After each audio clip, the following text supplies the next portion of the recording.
Halo semuanya, kali ini kita akan belajar tentang usaha pelestarian sumber daya alam. Indonesia merupakan negara kepulauan yang memiliki keindahan yang luar biasa.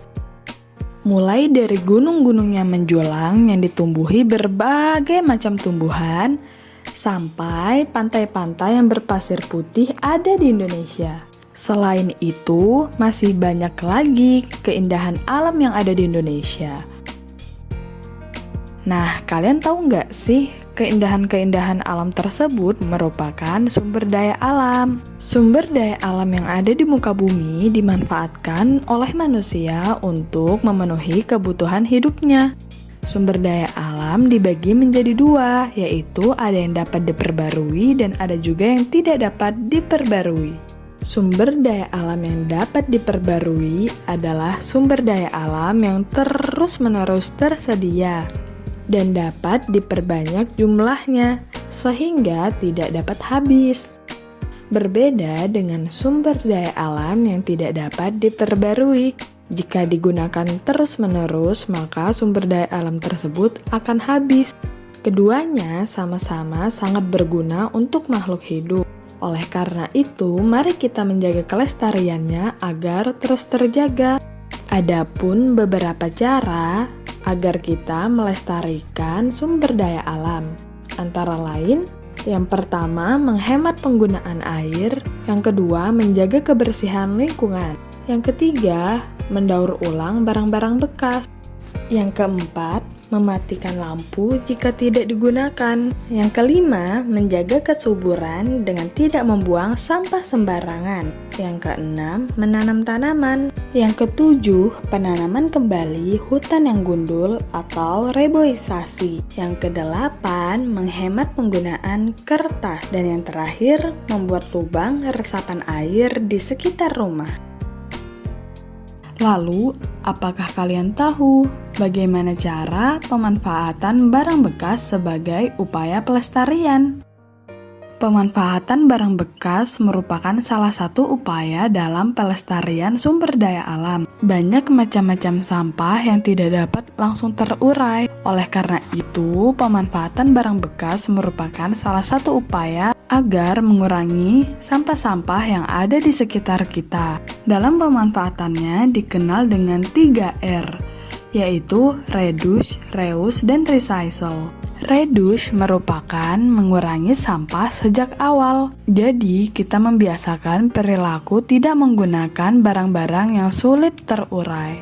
Yang kedua ada reuse, yaitu menggunakan kembali. Dan yang ketiga ada daur ulang. Sekarang kita akan masuk 3 langkah utama dalam daur ulang sampah. Yang pertama, kita perlu mengumpulkan barang-barang yang kita ingin daur ulang. Yang kedua, memilah barang-barang sesuai jenisnya. Misalkan, botol dikelompokkan dengan botol, kaleng dikelompokkan dengan kaleng. Dan yang ketiga adalah mendaur ulang. Setelah dikumpulkan dan dipilah, maka kita masuk ke proses daur ulang dengan menjadikan sampah-sampah menjadi barang yang lebih berguna dan bermanfaat. Adapun sampah-sampah yang bisa didaur ulang antara lain kertas, botol, plastik, dan kaleng. Nah, di sini saya mempraktekkan cara daur ulang kertas. Kertas yang saya kumpulkan saya buat menjadi bubur kertas. Bubur kertas dibuat dengan cara di blender atau dihancurkan menggunakan tangan. Setelah cukup halus, maka kita dapat membentuk kertas kembali.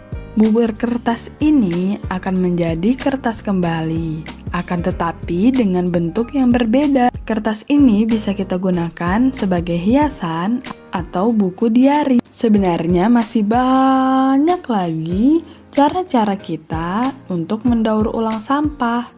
Akan tetapi saat ini cukup sampai sini ya. Sekarang kita masuk ke manfaat mengupayakan pelestarian sumber daya alam. Yang pertama, mengurangi resiko kepunahan. Sumber daya alam yang tidak dapat diperbarui apabila digunakan terus-menerus, maka akan segera habis dan menimbulkan kepunahan. Kepunahan ini akan merugikan bagi manusia dan lingkungan. karena manusia dan lingkungan akan kekurangan kebutuhan mereka. Yang kedua, ada melestarikan lingkungan. Contoh dari melestarikan lingkungan adalah dengan menanam tumbuhan. Ini merupakan contoh yang baik karena hal itu akan memberikan dampak yang baik karena akan menjaga lingkungan tetap bersih, sehat, dan nyaman. Dan yang terakhir adalah bebas dari pencemaran udara. Tumbuhan dapat memberikan udara yang baik bagi pernafasan makhluk hidup. Namun, apabila tumbuhan berkurang, maka partikel udara yang kotor tidak akan terserap oleh tumbuhan. Oleh karena itu, dengan melakukan reboisasi dapat mencegah kita dari pencemaran udara.